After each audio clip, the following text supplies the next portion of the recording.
Ang atong tun-an aning video, kinsa ba ang mapunta sa impyerno? Kinahanglan nga masabtan nato kung kinsa ba gyud ang mapunta sa impyerno. Tungod kay ang impyerno kinabuhing walay katapos. Hangtod sa hangtod magantos sa kainit sa kalayo nga walay pagkapalo. Magkagot ang mga ngipon sa kasakit sa kainit. Dili sa kalibutan kung dunay sakit nga atong bation, dili ba makakagot ang atong mga ngipon sa kasakit. Apan kon ang tao matambog sa kalayo sa impyerno, tumala sa Biblia, magkagot gid ang mga ngip sa kasakit. Unyara ba kung ang tao matambog na niya ng kalayo sa impyerno, wala na second chance na mabakwi pa. Sama niya atong dato og si Lazaro sa Lucas 19, Lucas 16:19 ngadto sa 30 kung basahon. Ang dato og si Lazaro. May usa ka dato nga nagsulob sa mahalon kayong mga biste nga nagpuyo sa mabuhong matag adlaw. May usa-usab ka kabus nga ginganlag Lazaro. Ang iyang lawas nalukop sa mga nuka. Naglubog siya duol sa putahan sa balay sa dato, namasin nga makakaon sa mga momho nga nangatagak gikan sa lamisa sa dato. Nanuol usab ang mga iro ug mitilap sa iyang mga nuka. Nya namatay si Lazaro ug gidala sa mga anghel ngadto sa kiliran ni Abraham. Ang dato namatay usab ug gilubong ug nagantos pag-ayo didto sa Hades. Unya mihat siya ug nakita niya didto layo si Abraham ug sa iyang kiliran diha si Lazaro. Busa misinggit siya ngadto kang Abraham, amahan, kaloy intawon ako ug ipadala si Lazaro diri aron itunlob ang iyang tudlo sa tubig aron mapabugnawan kining akong dila kay nagantos ako pag-ayo sa kainit nining kalayo. Apan si Abraham mitubag, anak, hinumdumi sa didto ka pa sa kalibutan, nabuhong ka sa tanang maayong mga butang, samtang si Lazaro lunlun lamang kadautan ang iyang nahiagum. Apan karon malipayon na siya diri, samtang ikaw diha nagantos gawas pa nining tanan na ay lawom nga bungaw nga nag-ulang kanato aron walay makatabok gikan diri nganha kanimo o gikan diha ngari kanamo. Ang dato mitubag kun mao ka na amahan, imo untang ipadala sila sa ngadto sa amo kay aduna ako'y 5 ka igsuong lalaki.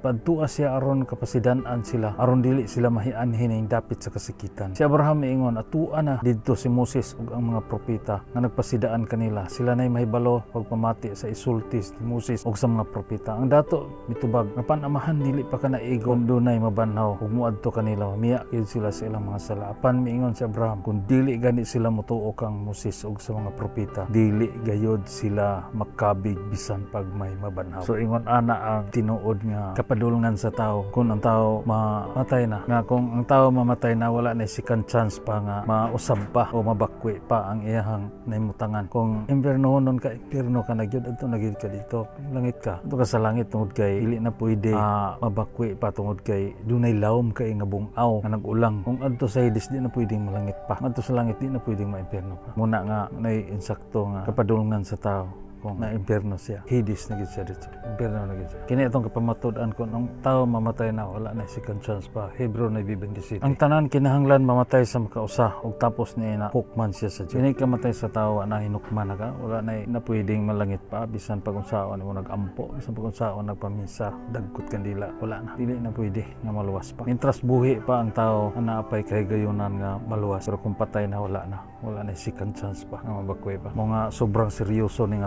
karon atong pagatunan. Ang pangutana, para asa man ang impyerno gibuhat? Sa Mateo 25:41, unya miingon siya ngadto sa mga tao sa iyang wala, pahawa kamo kanako, kamong gipanghimaraot sa Dios, ngadto kamo sa kalayo nga walay pagkapalo, nga giandam alang sa yawa ug sa iyang mga anghel. Ang kalayo nga gibuhat sa Ginoo, giandam alang sa yawa ug sa iyang mga anghel. Walay apil ang mga tao, pero matambog ang tao kung dili siya mo ubi sa unsay kabubuton sa Ginoo. Abi ninyo ang Dios dili buot nga dunay usa gani nga malaglag sa impyerno. 2 Pedro 3:9. Ang Ginoo dili maglangan pagtuman siyang gisaad sumala sa iyong huna sa uban, apan siya nagpailob kaninyo kay dili siya buot nga may usa nga malaglag kun dili ang tanan maghinulsol ug mupiya sa ilang mga sala. Dili buot ang Dios nga dunay usa ka tawo nga malaglag nga nakalayo sa impyerno. Gusto niya nga maluwas tanang tawo.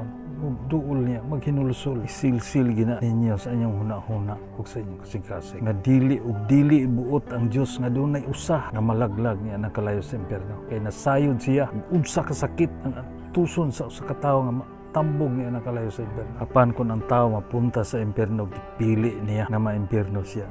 wa niya pilian nga siya malangit. Ug dili ang Dios mo nag-decide nga mapunta siya ng kalayo sa impyerno. Apan mintras ang tao niya pa ni kalibutan na may kapuruhan pa nga makabaton og kaluwasan. May kapuruhan pa nga matakasan ang maong silot nga mga pagkalaglag ngadto sa kalayo sa impyerno. Ug mo ni ang dako kayong kaluoy sa Dios naron ang tao malihay nga ng silot nga atong gipadulngan nga mao ang pagkalaglag sa impyerno. Sa Juan 3:16 kay gigugma pag-ayo sa Dios ang kalibutan. Ug tungod niini gihatag niya ang iyang bugtong anak. Si bisan kinsa ang moto dili malaglag kun dili makabaton hinuon sa kinabuhing walay katapos. So tungod ka sa dako kayong gugma ug kaluoy sa Dios nato nga mga tawo nga makasasala nagpadulong ta sa kalaglagan ngadto sa kalayo sa impyerno. Iyang gipadala iyang bugtong pinanggang anak. Bugtong pinangga pagkaya niyang anak. Iyang gipadala aron mamatay sa cross. Aron og sibisan kinsa ang magatuo kaniya dili malaglag ngadto sa kalayo sa impyerno kundi makabaton hinuon sa kinabuhing walay katapusan. Abi ninyo kitang tanang mga tawo nga makasasala nagpadulong ta ngadto sa kalaglagan sa kalayo sa impyerno. Apan kung mutuo ta sa iyang bugtong pinanggang anak bisag wala ta makakita. Buuin ninyo si Jesus na siya gipadala sa Dios nga Amahan. Tungod sa iyang dakong gugma o kaluoy nato. Buuin ninyo siya nga siya namatay sa krus ang pagbayad sa imong mga sala. Inulsuli ang tanan ng mga sala og dawata siya sa imong kinabuhi. Isip ginog maluluwas sa imong kinabuhi. Diha ka malihay nagsilot nga gipadulngan ang mga pagkalaglag sa impyerno. Imbes nagpadulong sa kalaglagan malihay ka, malangit ka. Pinaagi sa pagtuo sa iyang anak sa Dios nga namatay tungod og alang kanimo. Walay gipalabi ang Dios tanan iyang gigugma dato og kabus bayig laki dakog sala o gamay rag sala unmerited favor ta iyang gihigugma. Una nga dili gayud gani kita angayan nga modawat sa maong kaluwasan tungod sa atong pagkamakasasala apan tungod sa dakong gugma o kaluoy sa Ginoo iya tang gianhin ning kalibutan aron ta makabaton og kaluwasan aron ta malihay nga nang atong ipadulngan nga maong kalaglag sa impyerno kay nasayod lagi ang Dios kung unsa ka init unsa ka sakit ang bation sa tawo nga matambong di na pwede ka nga makaltungtong pagkagdaplin di na pwedeng makasud pagkagaysano init hangtod sa kahangturan wala katapusan ng init pag-antos muna nga mintras dili pa ulay ang tanan ayoon mo nako na magpaubos mo sa imong kaugalingon pinaagi sa pag-ampo nga Ginoo pag ikoy mahimo Ginoo kun wala ka salamat kay Ginoo nga imo gipakamatian dito sa cross sinluwa ko Ginoo sa tanan ako mga sala duwatong ikaw Ginoo sa kong kinabuhi kun wala ka udi koy mahimo Ginoo tungod kay way lain nga dalan nga aron makaadto ta ngadto sa langit kundi si Ginoong Hesus lang kay nag-ingon si Ginoong Hesus sa Juan 14:6 si Jesus mitubag ako ang dalan ang kamatuoran ug ang kinabuhi walay makaadto sa man kung dili mo agi nako. Ngano man gusto nga anak man gyud mo agi kang Ginoong Hesus tungod kay kung di ka mahugasan sa dugo ni Ginoong Hesus wala kay kaluwasan. Siya lang ang dalan nga makaadto ta og langit. Kay siya lang ang makapabalaan nato. Kapay balik sa atong pagkabalaan pagamatarong. Aron ta makaatubang ato samahan nga balaan putli ug walay sala sa iyang atubangan. Dinumdumay nga dili ang mga maayong binuhatan mo idalan aron ka malangit. Dili ang imong simbahan aron ka malangit kundi si Jesus ang dalan aron ta malangit. Kay sumala sa buhat 4:12 ang kaluwasan makaplagan lamang diha kaniya kay dinhi sa kalibutan wala nay laing ngalan nga gihatag sa Dios ngadto sa katawhan nga mo'y makaluwas kanato wala nay laing ngalan nga makaluwas nato